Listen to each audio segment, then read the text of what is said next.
শিলচৰৰ অম্বিকাপট্টিত চোৰৰ সাফাই অভিযান চোৰে লুটি লৈ যায় লক্ষাধিক টকাৰ সোণৰ অলংকাৰ লগতে বহুতো সামগ্ৰী পীযুষ চন্দ্ৰ দাস নামৰ ব্যক্তিজনৰ ভাড়াঘৰত এই চুৰিকাণ্ড সংঘটিত হয় নিশা দৰ্জা ভাঙি ঘৰৰ ভিতৰত প্ৰৱেশ কৰে চোৰৰ দলটোৱে আৰু ইফালে ঘটনাস্থলীত আৰক্ষী উপস্থিত হৈ ঘটনাৰ তদন্ত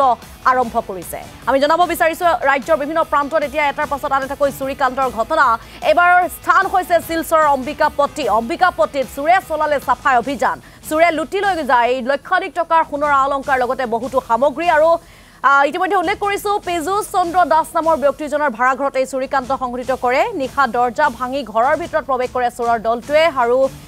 এনেদৰে সামগ্ৰী লুটপাট কৰি থৈ যায় আৰু ঘটনাস্থলীত আৰক্ষী উপস্থিত হৈ ঘটনাৰ তদন্ত আৰম্ভ কৰিছে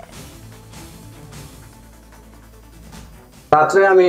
12টা হইব ঘুমাইছি সকালে আমি 6টার সময় উঠছি বাথরুমে গেছি গিয়া দেখি আমার গিটারটা উপরে লটকাইলা আছে গিটারটা